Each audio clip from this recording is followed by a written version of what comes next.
Hello, you wonderful people, and welcome to another episode of Not Too Comic Book. This being a show where I talk about TV shows that are adaptations of comic books. For today's episode, I'm going to talk about the latest episode of The Flash as well as the latest episode of Arrow. Like always, if I'm talking about something you want to listen to, you can always look in the description down below. I include a time when I start talking about each of the respective shows. So, for example, if you don't want to hear what I say about this week's episode of The Flash, you can skip to what I say about this week's episode of Arrow. But the first thing I want to talk about is this week's episode of The Flash. A lot of interesting things went down in this episode, so let's break it down. I do like, obviously, another, cause we had one, wasn't it last season? Or maybe that been season, I think it was like last season. We had a Ralph and Barry episode, and I'm like, we kind of get another one this episode of like them having to kind of, they're still looking into the suitcase, her trying to figure out, like, where she disappeared. She had it on this very specific dress, but like, no, like, it was like one of the last events she went to or whatever. So Barry and Ralph go, and it's like, it's time to suit up. But it's like, nope, not that suiting up. So, and I love it that also Ralph has like a whole bunch of like spy gadgets. He's got like a tie that takes pictures, and Barry's like, whoa, what else you got? Like a knife boot, a grappling belt? He's like, maybe. But it's also cool because it's like, you get to see like this cool and suave side of Ralph when it comes to him kind of being undercover. It's so interesting, I guess, because Barry is always so, and I think that's a nice parallel to kind of make in this episode too. Just not just because of everything that's going down with the whole crisis thing makes Barry kind of feel like everything needs to be a little urgent, things need to move a little faster, but it's because he's someone who is, he's so used to moving so fast that sometimes things need a slow and steady type of pace to him. So it's just kind of an interesting parallel that you could like take away from the episode in that regard. But it's just kind of like, because Barry's kind of fumbling through certain days, because he's like, Alan, Barry, and the guy cuts him off with like, all right, nice to meet you, Alan, Barry, Ralph, Dibney. It's just because Barry didn't get the cool moment like Ralph did, where Ralph was like, Dibney, Ralph Dibney, so I love that.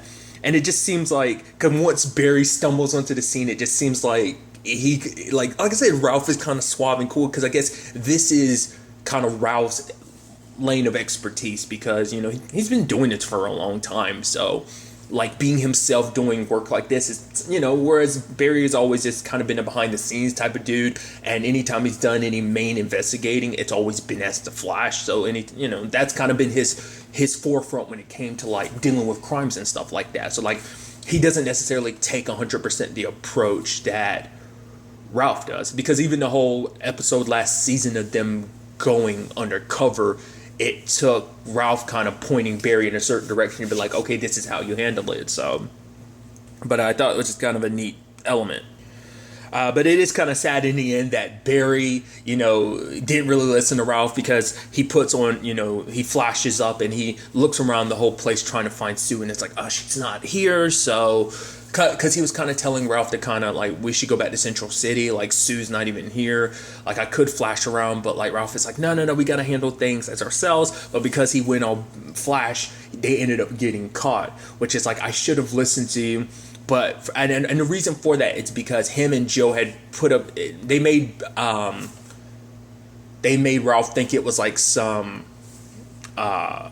deposition that he needed to show up to, but it was like secretly it was them putting a thing together so that they could announce him to the Central City, for him to kind of be officially recognized as like, hey, he's one of Central City's heroes, because obviously Barry feels like the city's going to need a new hero when the Flash isn't around anymore. So he wants them to recognize Elongate, man. Even got him a little emblem and everything. I didn't recognize it at first until they put it on him to realize it says EM. So it's kind of like how Barry has his bolt across his chest is the same thing for Ralph. And I was like, oh, that's pretty dope.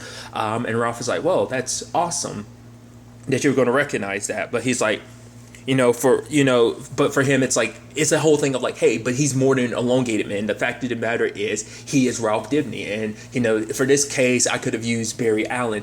And I love that. And that line, I think, hits so hard of like, don't forget, Barry Allen is just as important. The fact of the matter is, Barry Allen, and he's like, and I'm going to miss him. Because I think that's the whole thing of Barry's been so caught up in the whole, like, oh, the Flash is going to be gone. The Flash is going to be gone. To everyone that's near and dear to him, it's like, oh, yeah, like, of course they know the two things are, two people are the same person. But at the same time, it is the thing of, like, because of that, like, I think Barry has kind of forgotten, like, he's always embraced his side as the Flash, but I think he kind of let, Barry Allen slip in this regard of focusing on the Flash being gone, but never, because it was always, what did the modern, that might actually be an important line, though. The Flash has to die. And the fact is, he doesn't necessarily say Barry Allen. Makes you, I don't know, now that Ralph kind of threw that in my head, made me kind of think, like, maybe there's some kind of distinction there. Maybe not. We'll see whether that ends up being a thing or not, but Barry Allen is, that's the side. The Flash is one thing, but the Flash is Barry Allen. So it's like, I'm going to miss Barry Allen himself, because, that was something Ralph was kind of dealing with before. And I thought that was kind of a beautiful sentiment, of like, once again, recognizing like your hero's persona is cool and important, but don't forget who you are beneath the mask. You're more than just your superhero persona. You're the person underneath, because if it wasn't for the person underneath, you wouldn't be the hero that you are. That being Barry Allen is what makes you the Flash.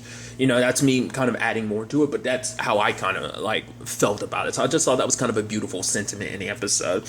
And so I also love that the bad guy, he does super, like, your stereotypical super villain stuff, and he's like, you sound like a Bond villain. He's like, so what do you want me to do? He's like, I don't want you to do anything. I expect you to die, Mr. Dibney. He's like, come on, that's literally off of Goldfinger. And then later on, it's just kind of like, why? He's like, okay, come on, dude, you need to stop making Bond references. I love that. It was so good, because it's like, it does feel a little bit like a Bond episode, and I think that's kind of the aesthetic they were going for. I even love Barry showing up on stage pretending to be drunk and everything to get everyone off guard.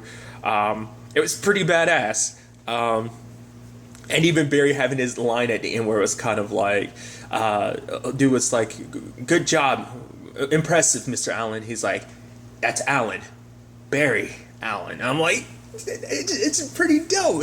That was like some James Bond, especially because it's like he's a super villain because he was going to test out this ring of fire, like satellite type of weapon that he was using that would shoot off missiles, and it's like, oh, let me demonstrate by destroying Central City. Like, it was just that, and the whole crowd of super villains. Obviously, when they bust him, they're busting his whole criminal ring.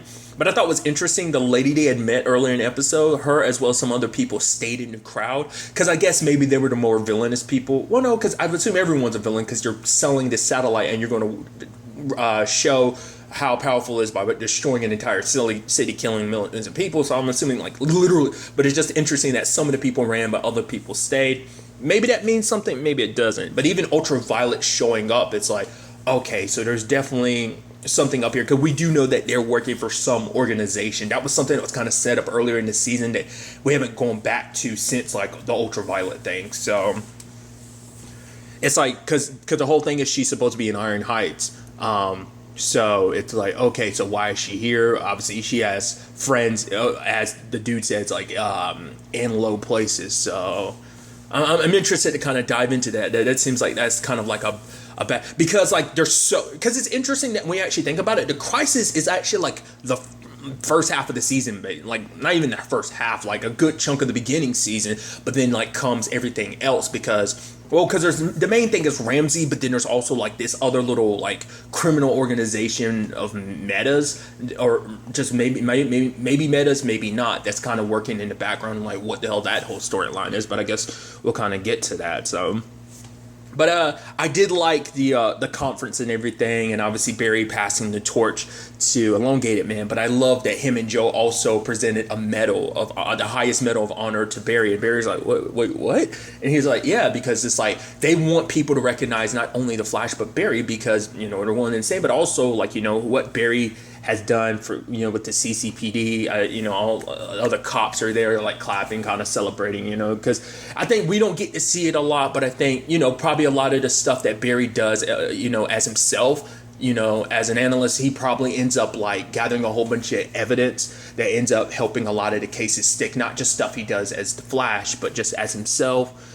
Probably the crimes that we haven't even seen him solve. We're probably talking about stuff before he became the Flash and stuff after he became the Flash. So it's like he's kind of an unsung hero, and I like that they are celebrating him because they want Central City to know Barry Allen, not just recognize the Flash, but Barry Allen, without obviously giving away his secret identity. So I thought that was a dope situation. So that's pretty badass. another interesting aspect of this whole situation is like obviously them bringing up, because he kept referencing Eternium, Nash did, so now we kind of understand, like, I guess Eternium was going to lead him to whatever it is that the Monitor is up to. And he's obviously saying, like, whoever he is, he's a false god. He's doing to this world what he was doing everywhere else. Because the whole thing was, like, we know because of that Elseworld thing that he was training people. Like, there were trials to see who could prevent this upcoming crisis. But it seems like you are that upcoming crisis, or at least you're part of it. So the whole thing is of, like, okay, were you testing people to see who would be your challengers? Were you looking for people to challenge? Because he claims himself to be kind of like a false, because Nash is like, he's a false god. He isn't what he claims to be. So I'm so interested to find out, like, does he know? Because he, because it's, I guess he's, he being the adventurer he's traveled to all these different Earths. So I guess he's seen because we've only seen at least one Earth that the Monitor's done what he's done to, and that was Earth 90. We haven't seen him do it, but I mean, even Barry Allen from Earth 90 was like, oh yeah, he's done it to so many other Earths. So maybe Nash has kind of been on one of those Earths. Maybe one of his Earths was that. So I think that might be why he's after the Monitor, because it's like, oh, I want to go after him, because maybe that's kind of interesting, because he ends up, talking, because Nash ends up talking to Allegra, and ends up, bonding with her this episode, kind of spilling the beans about everything of like, nah, I'm not Harrison Wells, I'm Nash Wells, the multiverse, Barry Allen is the Flash. And she's like, what? He's like, yeah, whatever. And it's like, wow. She's like, no one tells me anything. It's like, that's why part of me at the end thought like he mixed something in her drink to make her forget, but I guess not.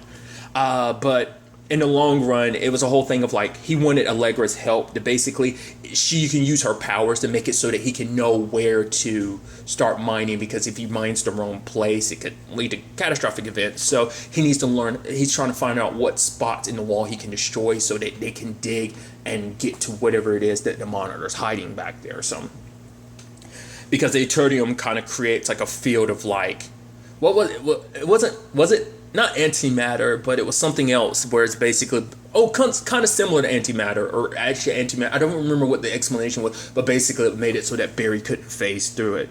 But regardless, there is the whole thing of like, because Allegra didn't want to use her powers because she's afraid that if she goes down the route of using her powers, even for something like this, that she's going to end up like her cousin Esmeralda, who is ultraviolet. So it's like she kills people, and so she was worried. But it's like Nash was like, you decide how to use your powers. You decide who you become. If you end up like your cousin, that's because you made the choice to end up like that. But if you don't want to be like her, you don't have to. You're not her. Make your own choices. Use your powers how you want to. So luckily, she was able to use her powers, but it almost seemed like there was a message there that I didn't quite read. And it's whatever it was, Nash got, I guess, a photo of it with his thing. So, but like that look he gave her, because she was like, you remind me of someone. She's like, oh, that and he's like, yeah. And he's walking away, and he looks back at her, which immediately my brain goes, well, we know at least one Wells, Earth 2 Wells, has a daughter, Jesse Quick. So who's to say that this Nash didn't have a daughter himself? What if Allegra maybe she has maybe it's not just you remind me of my daughter, but maybe it's a doppelganger. Maybe Allegra is his daughter on whatever Earth he's from, and maybe his entire world was wiped out, just like Earth 2 was wiped out. Maybe it's the same thing for Nash. Maybe when he looks at Allegra, he sees the daughter he no longer has, and maybe that's why he's coming after the Monitor, because his entire world is going, he's this adventurer that maybe the only reason why he's not dead is because he was off-world, that he was literally on another Earth, like, excavating, doing his whole, like, Indiana Jones / Nathan Drake / Laura Croft, adventuring type of thing, So maybe that's kind of what happened in that regard. We'll ultimately have to wait and see where things kind of go on that front. But on the other side of things, I thought was kind of a nice, like, lighthearted aspect is Chester running around the place. He's kind of got the entire Star Labs to himself, and he's just like enjoying himself. I'm always down for a good Doctor Who reference, because he's talking about the sonic screwdriver and everything. I'm like, oh, it's me, the Doctor, and I'm like, I get giddy about that. And I love that the one person that runs into him be Frost. He's like, yep, of course, that I'd be the one on watch duty, and you wake up. Awesome. take him to Cecile, because apparently, like, it seems like, oh, he's kind of labeled as dead, but Cecile basically helps all that. And I love Cecile's like, whoa, you need anything else? Because obviously business isn't, I guess, booming at the moment, but in the retrospect, I guess it's just because she hadn't really started things yet. But it's like, oh, she's asking Chester, no, Chester, do you need anything at all? And then it's like, oh, the Natalie thing. Okay, don't worry, I got you. And so it's like, I'm using my empath ability. He's like, oh my God, that's so cool. He's like, that must have been a conflict of interest as a DA. And she was like, very much so, but nevertheless, let's help you out with this situation. And I love that she's in his ear trying to help him. She's going to use her empath abilities. I even love the fact is that, like, the entire time Frost is there, and it's like, why are you even here? She's like, well, the fact of the matter is I'm meant to help out and everything. Someone I need to help out, and you're like the least annoying, so I'm going about helping you out. So I love that. I just thought that was pretty dope. And the fact is that she's kind of giving snarky responses, because she's like, is that really how Natalie's feeling? Because immediately my brain started going like, okay, so is she projecting? Because at first it's like, oh, because like he's trying so hard with Natalie and things kind of end up embarrassing. They sadly don't end up working out the way him or the very least the way Cecile was planning things out. And it's like, for her, it's like, and literally Frost is reading, it's like Ralph's book, and it being like, yeah, Ralph's guide says to basically be yourself. It's like, how can he be himself when he doesn't know himself? And it's like, all right, so you're projecting. And even she kind of talks to him about it, because for her, she was a DA for like 20 years. And then all of a sudden it's like, now that she decided to kind of walk away from it, they immediately found a replacement. So it's like, holy crap. So I'm kind of all in at this point. If this whole metahuman thing doesn't work, metahuman attorney thing doesn't work, like, I don't know where else I'm going to do with myself. But Chester is like, all we have to do is, kind of assist, like, we have to, be ourselves, like, and just kind of, go for it, so he summons up the courage to ask Natalie out. Sadly, it doesn't work out, but for him, it's that thing of like, at least I did it. I was scared before, and at least I did it. And he feels good because, hey, I set my mind to do this thing and I did it. So, and all, Cecile has to do is believe in herself, because it's like, hey, look, you helped me out, so you're actually really good at this. So, and we see that, Cecile is a very caring person. She kind of puts her all into this. So with that, I think everything is going to be okay in the long run. So, and even offering Chester, saying like, hey, you can always, stop by Star Labs, which I'm like, yo, that's dope. It's also interesting because we're setting up like potentially the stuff with Chester and Allegra. To be fair, Allegra's cousin is connected to all of like the shadiness that's going on, whatever group she's mixed up with. So maybe that's going to be Allegra's part of things. But now she's kind of slipping into knowing more about like, Barry and Iris's business with the whole, superhero thing. So it begs the question, are we going to be seeing more of her and Chester in Star Labs? Are we going to pretend? Well, because it doesn't seem like he has any metahuman abilities anymore. Chester does. I mean, at the very least, Allegra does. So it's definitely going to be interesting to see where their stories kind of end up taking us. And obviously picking up with like the cliffhanger ending where we have Ralph getting attacked by Ramsey, because I guess for him it's like, oh, now you're in the spotlight, and I guess because, well, you're a hero, so it's like you're kind of an easier target now, because now you're kind of out in the open, because I can come after you at any point in time, just like I would be able to Flash if I wanted to. But the fact is, I think like maybe he thinks you being a metahuman might help his whole thing of trying to extend his life and gain more power and stuff like that. So that's definitely going to be interesting to see where that ends up picking up in the next episode. And now moving on to this week's episode of Arrow, a great episode. A lot of interesting things went down in this episode, so let's break it down. First and foremost, I do appreciate the fact is that Oliver is training Mia. It is kind of sweet because obviously like he wasn't there to kind of train her. Nyssa had to be the one, but it is neat because obviously she's kind of become like basically the future Green Arrow. And so the fact of the matter is her kind of learning from the OG Green Arrow. It's actually pretty badass. Him showing her the tennis ball thing, and then like I like his explanation because I don't know if he's ever explained the tennis ball thing before. Had he? I think it was always just a thing he did. I don't think he ever explained it like that. Maybe he did, of like if your aim's off even a little bit, the tennis ball bounce. So you have to hit it at the right time, at the right moment to make sure it pierces and it doesn't bounce off. I thought that was so interesting. Maybe he did super early in the series explain that, but like subsequent times he never did. So I just thought that was just kind of interesting. And obviously Mia going through all the different training, all the different arrows. And I like that explanation of like, don't make it a crutch. There are tools. Don't rely on them too much. They're used to end something quickly or stop something from even starting. So I thought that was kind of, well, to get yourself out of a fight or to get in things before they really get started. So I just thought that was kind of a neat little lesson he was teaching her. Even the whole them fighting with the sticks thing. I'm like, I love that, because even like, what was it, the other episode, you had Connor and Diggle doing that too, if I remember correctly. So it's super dope just to see that little moment. But Oliver is going to Russia because they're going after someone who has plans that can basically help them make a weapon. They need plutonium, which that's going to be Diggle's side of things. But we'll focus on Oliver. We'll focus on the Queen family for right now. They're going to Russia, and hearing that, like, oh, there's stuff connected to Russia. Last episode, I was like, of course. Only our favorite Russian, Anatoly, of course he's going to pop up. And lo and behold, he does. I even like that element, too, of like Oliver is planning to use this as an opportunity to continue Mia's training while also showing them how they work. They let them see like, okay, this is how Team Arrow works as a team. So they kind of get them kind of more acquainted with how they do it in the future and stuff like that.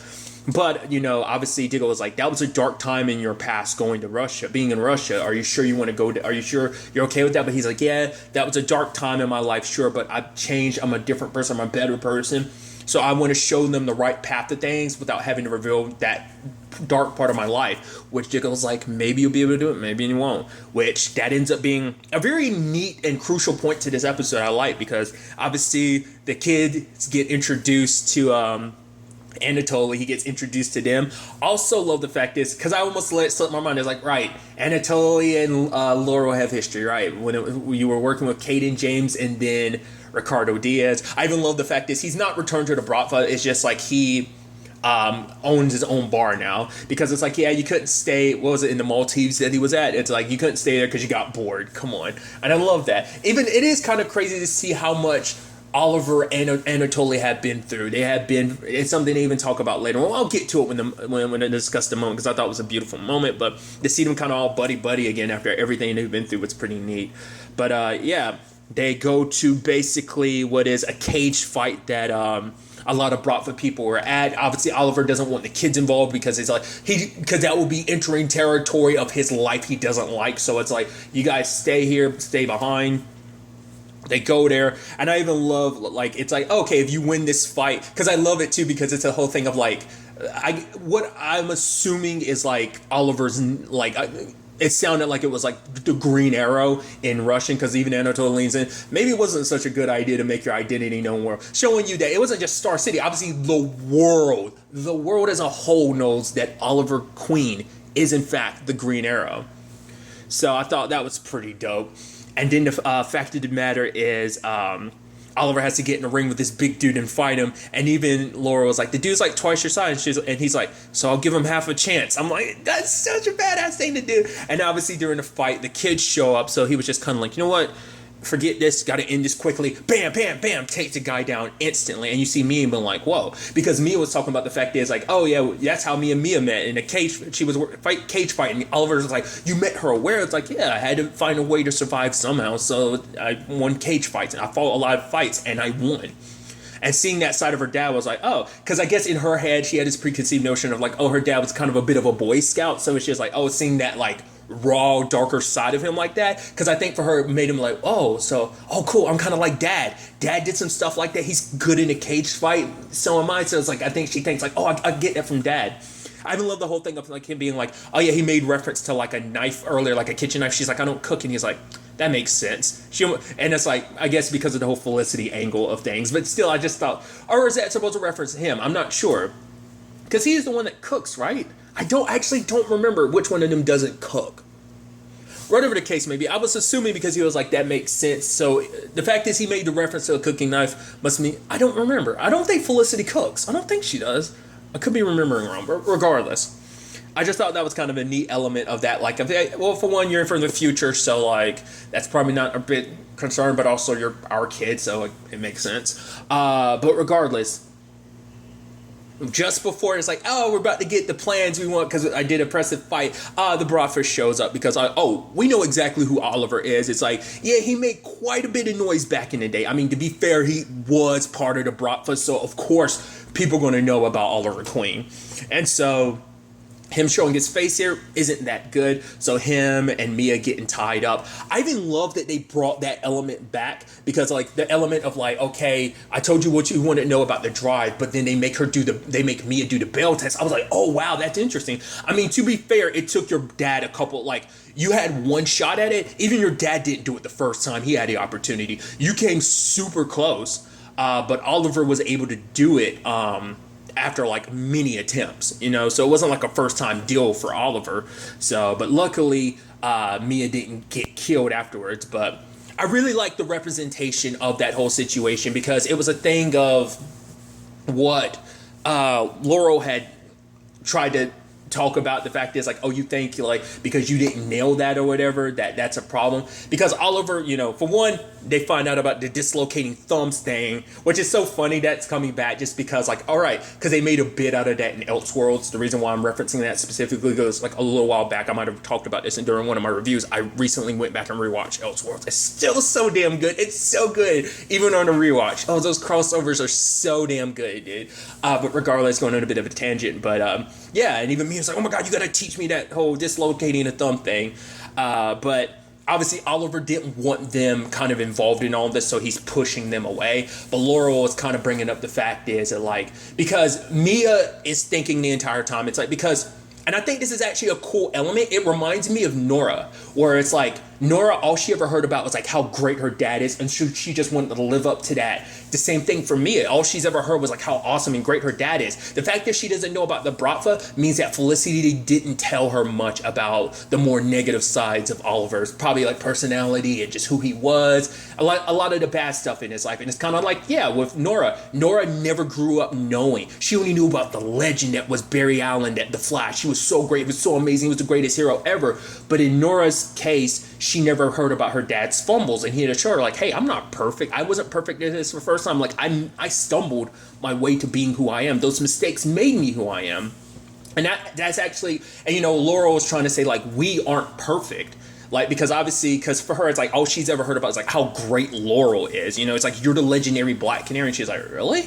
Like, because even she was surprised by that, because she's always tiptoed between the line between villain and hero. So I guess stories never came up about like her more villainous stuff, her actually starting off in the villain and growing into the hero she is, which her story is very inspiring, because it shows you that I can't believe I said it like that, people are capable of change, of greatness, and what they can do when they change. So I think that's kind of a nice element, but I'm sure that side, it's just like, oh, I mean, and I'm sure Laurel's in that complicated thing of like her life and OG Laurel are getting like, but I think all that's referencing this Laurel. They'll probably be like, yeah, this is Laurel from Earth 2, because our Laurel died, but fact is, this Laurel, she's awesome, she's great, she's proved herself. They probably didn't talk about like the tribulation she had to go through to prove herself to be the hero that she eventually becomes, because even Mia was like, yeah, you're a badass in the future, you even saved me. And even Laurel's kind of, because obviously she's in that line, because like she goes to I'm all over the place, but she goes and sees Lila, and Lila was like, okay, our mutual friend sent me, and it's like, why were you working with that guy? It's like, for one, all that stuff I said to you wasn't me just lying and manipulating you. I meant it. But it's like, for Laura, it's like, also my world ended up getting destroyed. Like, how can you be working with this guy? You call me the villain, but you're the one that's literally betraying everyone you know and care about, which Lila's saying she has her reasons, and it's complicated, but because even Laura was like, it has to be a really good reason for you to betray everyone you care about, which in her mind, she's like, everything she's doing is for their sake. So because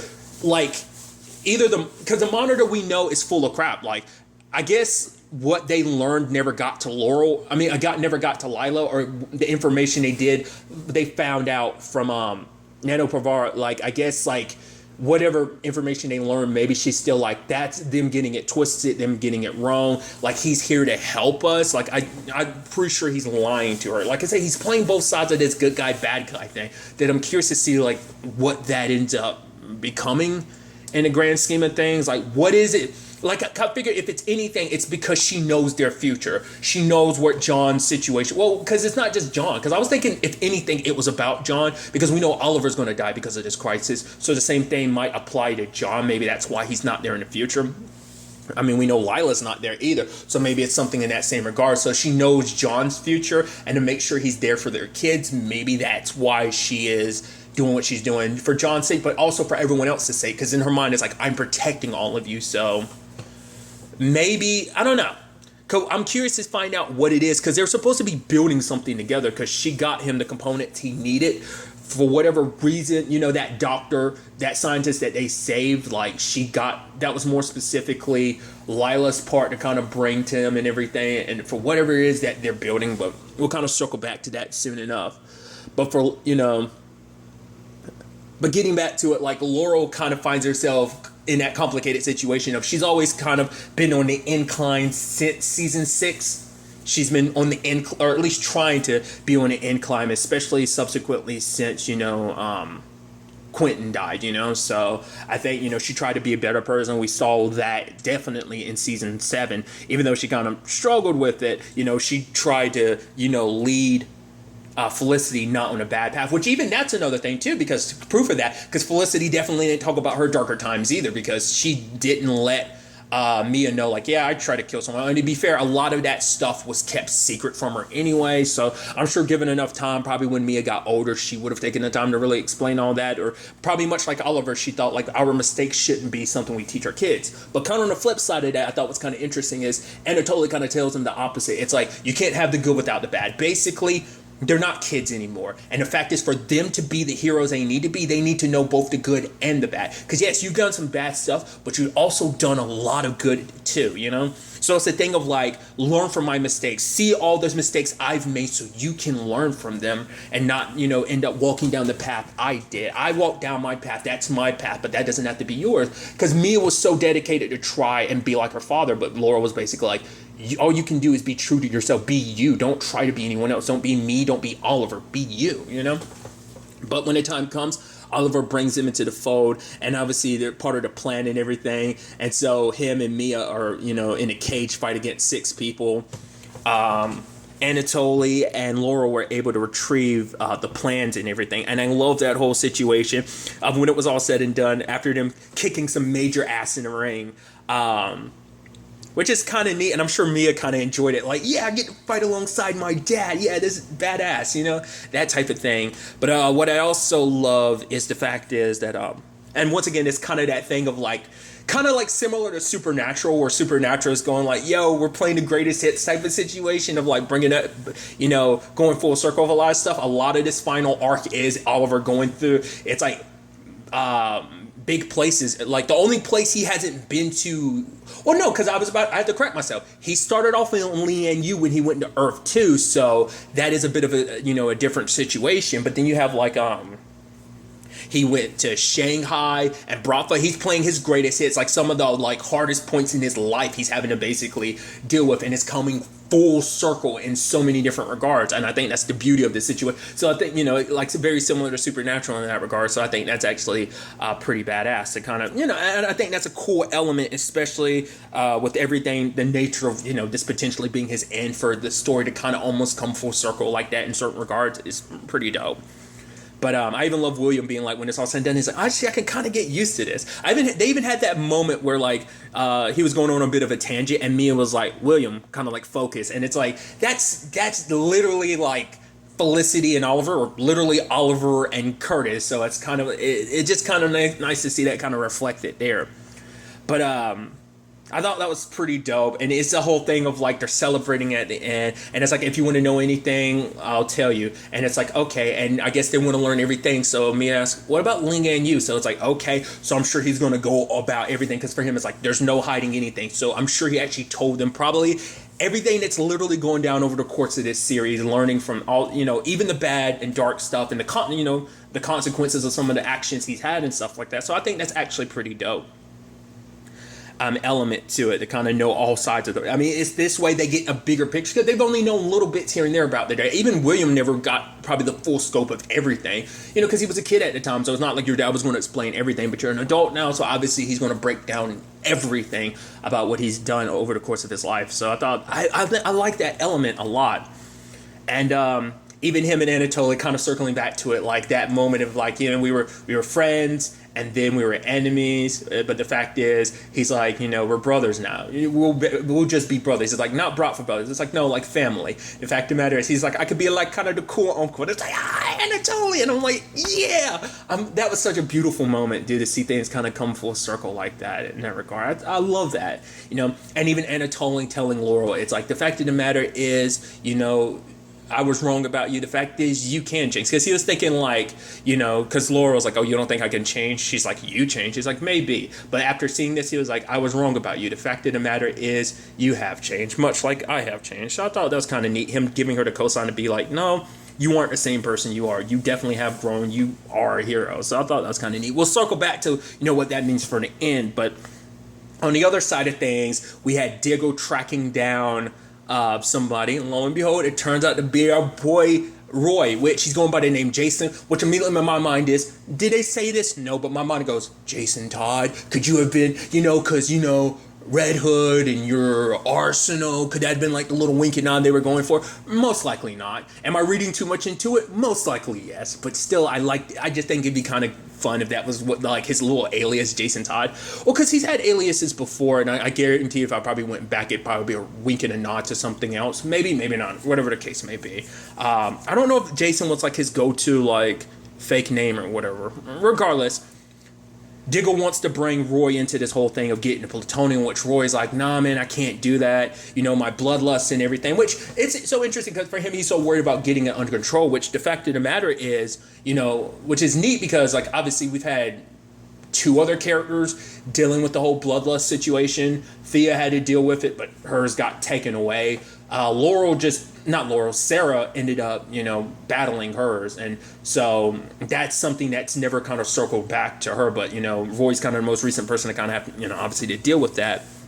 So he didn't want anything to do with whatever mission it is that Diggle was bringing up. But it's like, we need you, Roy. This crisis that's coming is bigger than anything else we face. So we need this. And he's kind of explaining things along the way. He's like, wow, Oliver's future kids, his kids are here, like the future and stuff like that. So it's like, why'd you bring me amongst anyone else? But then it's like, because we heard about your future. You went to you go to Lian Yu. You spend your entire life secluded until William finds you because Felicity sent him your way. The fact of the matter is, it wasn't, you literally came back and helped save Star City. The fact of the matter is, it's not a thing of just kind of like, you going off on your own didn't solve anything, but you being part of a team, a squad again, it did. You were able to get your bloodlust under control because you were part of a team. That basically you don't have to. It's the whole thing of like you don't have to handle things alone. And obviously it's kind of like giving him this advice so he doesn't spend his entire life secluded. I mean, even the whole thing of him leaving Thea is because I was doing that for her sake, as it was better that way than her kind of having to have to deal with me the entire time and just like what I was going through. So we do see a bit of the bloodlust come out this episode, but he was able to kind of rein it back in. And I did like that aspect of Roy. He's like, you know what, you guys, I might be able to give you guys a little help, so I'm gonna stick around. Because the fact of the matter is, Oliver, when he made me a part, brought me in under his, all of this, he, gave me a purpose. But he didn't just give me a purpose; he gave me all of you. Like, Roy has a family now because of all of this. So for this, like, obviously he's gonna stick around and he's gonna help, be part of the team. And again, it's like, yeah, bringing everything full circle. It's going to be interesting to have like a family of archers because you're going to have Roy there, you're going to have Mia there. That's going to be pretty dope. And I'm curious if any other archers are going to show up. But, ultimately we'll see though. But I thought that was kind of a nice element to kind of bring Roy back in and under all of that. But then you have at the very end, Lila and Laura be like, I can't do this. The fact of the matter is, I've kind of stepped down the path of the hero and, I've changed. And me working behind everyone else's back would be me reverting back to who I was. So I can't do that. It's like, you need to tell your family the truth. She's like, I can't right now. It may be soon enough. And Laurel's like, ooh, well, this makes it awkward. And it's like Diggle and Oliver are there. And it's like, Lila, what's going on? Which someone else that she's working with darts them and knocks them out. I'm guessing she's using Argus as a means to do this. Not unless we end up finding out there's some bad guys, kind of like a Suicide Squad type of situation of people she's working with, a squad like that did that. But I'm assuming it's like Argus agents and stuff like that. So regardless, which once again, because of Legends, we potentially know where Argus is going to end up in the future. which is interesting considering the fact that there is a Night Watch thing and then there's an Argus thing in Legends, but then it's kind of like, the future isn't set in stone. A lot of stuff has changed over the course of the series future-wise, so who's to say that, the future is always developing and changing, especially because the whole thing with Zarya and her brother, that whole situation. So, I think that's kind of an interesting element to this whole thing to kind of keep in mind. So I am so interested to kind of dive into this whole Laurel thing to find out, like, what is it that, not Laurel, I keep doing that, Lila, sorry. I'm so interested to find out, like, what's up with Lila's situation. Like, what does she know that no one else knows? And at the same time, it's probably the thing of, like, you can't trust the Monitor. He's a liar, so...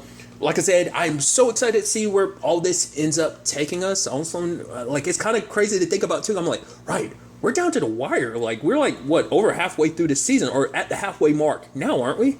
This is either episode 5 or 6. I don't remember, but regardless, like, that's kind of, I'm almost making myself a little sad, because it's like, there's only a couple episodes of Arrow left. There's only 10 episodes this season, which I'm like, no!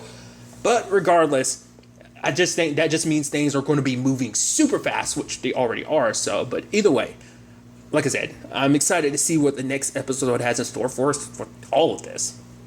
But really, that's all I want to talk about. To the next time we meet, be happy, be safe, live life to the fullest, and enjoy it. Good day and goodbye.